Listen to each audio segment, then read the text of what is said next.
Rabbeinu Hashem, le Chok l'Israël ce matin, la Gemara de Brachot 62a, Nishmat Meir Michel Bar Esther.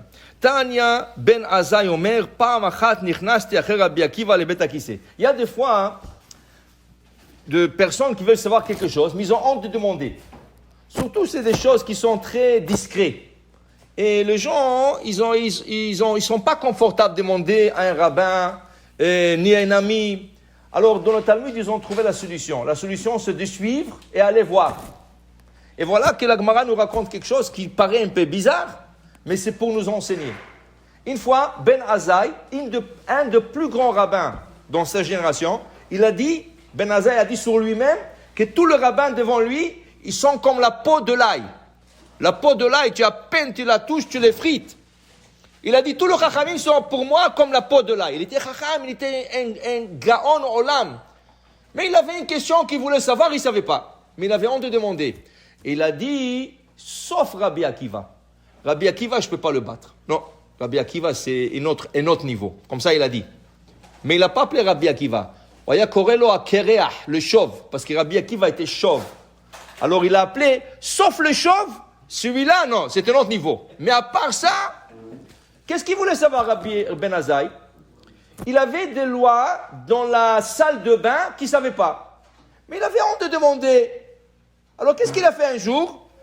Ben Azai Omer, Ben Azai dit, pas machat, une fois quand je voulais savoir ces lois, Nichnasti Rabbi Akiva le Bet HaKisei. J'ai suivi Rabbi Akiva. Je l'ai suivi. Aujourd'hui, tu vas suivre quelqu'un à la salle de bain, il va te mettre en prison. Okay?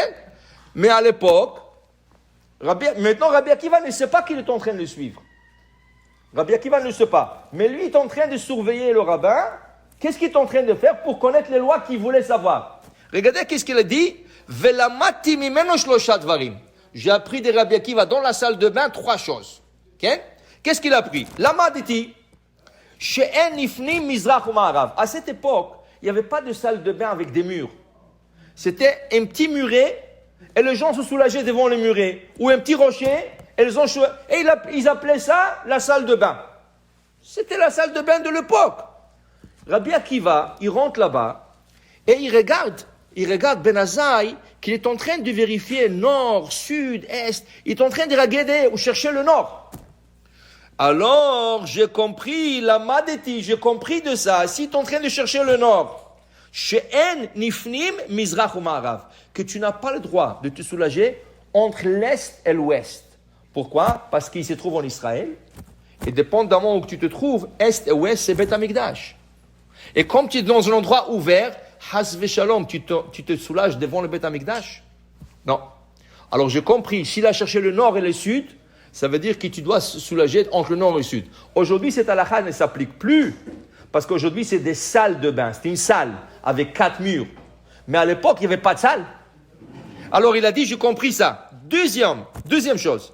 Velamati, she'en nifraim me'omad la miyoshev. J'ai vu comment Rabbi Akiva, quand il a tiré en bas les pantalons, il était déjà assis.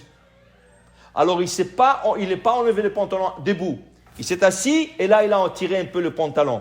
Et c'est comme ça que dit Rabbi Nishraï. Quand on tire le pantalon, il ne faut pas le tirer jusqu'au parterre. Tu le tires jusqu'au genou. Tu laisses le pied couvert. Tu n'as pas besoin plus que ça. Alors, tu laisses le pied couvert. 3. Velamati, j'ai appris de lui encore. La 3e halakha.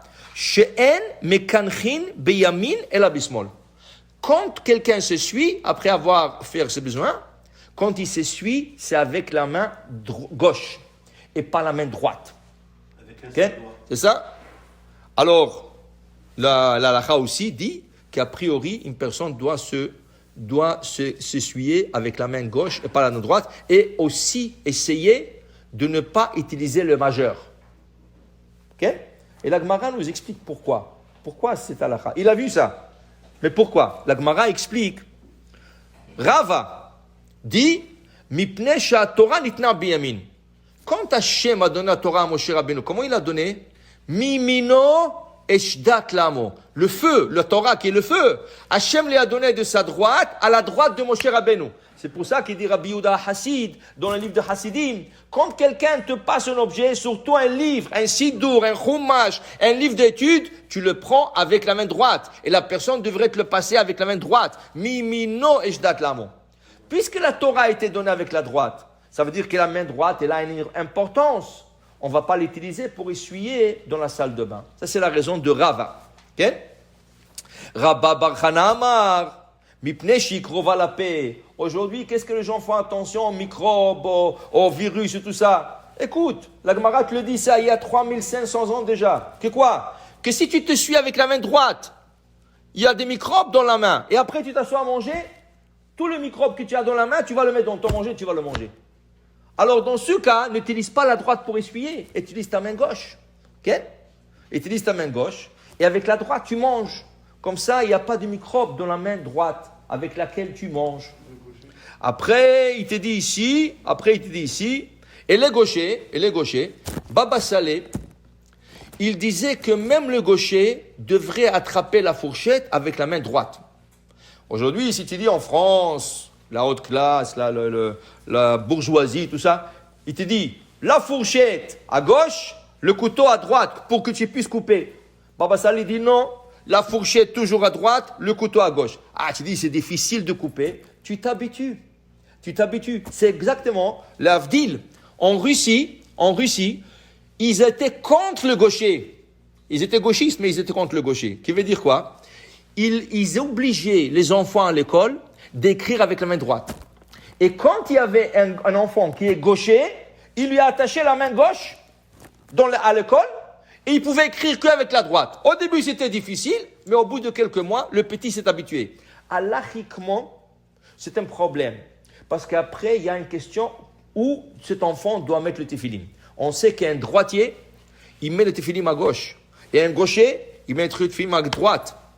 Mais quelqu'un qui est gaucher de nature, et tu lui as changé sa nature, qu'est-ce qu'il faut suivre? Est-ce qu'il faut suivre comme il était au début, qu'il était gaucher, alors le tefillim sur la droite? Ou est-ce qu'il faut dire, mais non, maintenant il écrit avec la droite. Alors il faut qu'il mette la tefillim à gauche comme tout le monde. C'est un problème halachique. Et en plus de ça, si tu habitues un gaucher de faire tout avec la droite, il risque de bégayer. Parce que dans le cerveau, c'est deux manières le deux côtés du cerveau. Quand le côté droit, il donne la commande sur la partie gauche du corps. Et le côté gauche du cerveau donne la commande sur la partie droite du corps. Si tu commences à changer, c'est comme si tu as changé le canal, le canot, et là, tu risques, l'enfant commence à bégayer. Alors c'est dangereux. Un droitier, tu laisses droitier. Un gaucher, tu laisses gaucher. Mais pour te dire, c'est faisable. Alors au moins pour le manger, dites Baba Saleh, c'est très important que même un gaucher, la main, toujours, on mange avec la main droite. Okay? Maintenant, il dit ici, Rabbi Shimon ben Lakish nous dit la raison pourquoi il faut s'essuyer avec la main gauche et pas avec la main droite, car avec la main droite, nous attachons la lanière sur la main gauche. Ah, mais tu vas me dire, mais le tefillim se met à gauche. C'est pas la même chose. La main gauche est passive. Elle se laisse mettre le tefillim. Mais la main droite est active.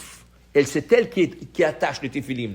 Dans ce cas, puisque l'action se fait avec la main droite, alors on ne suit pas avec la droite. Comment avec la main que tu fais une action tellement sacrée d'attacher le tefillim, tu vas aller t'essuyer avec? C'est pas kavod. C'est pas respectueux envers la main. Dans ce cas, on s'essuie avec la main gauche. Alors voilà, tu vois, et Rabbi Yoshua, Rabbi Yoshua Omer, mipnei shekotev ba, Rabbi Yaakov Omer, mipnei shemar'e ba ta'amei Torah. Regarde, le scribe et celui qui écrit un Dvar Torah, il écrit toujours avec la main droite, et celui qui se met à côté de Hazan Shabbat, il lui fait des signes avec la main droite. Alors, la main droite est utilisée pour faire beaucoup de mitzvot. Alors, on ne peut pas la dénigrer et l'utiliser aussi pour essuyer dans la salle de bain. Tout ça, c'est le raisonnement pourquoi on doit s'essuyer avec la main gauche. Pour te dire que Rabbi Ben Azaï, il avait honte de demander à Rabbi Akiva ou n'importe quel autre rabbin, qu'est-ce qu'il a fait? Il a suivi, il a vu, et c'est comme ça qu'il a appris. Alors on dit, Mikol melameda iskalti, vayu enecha, ro'ot et morecha. Des fois tu surveilles et comme ça tu apprends. Baruch Adonai le'olam. Amen ve amen.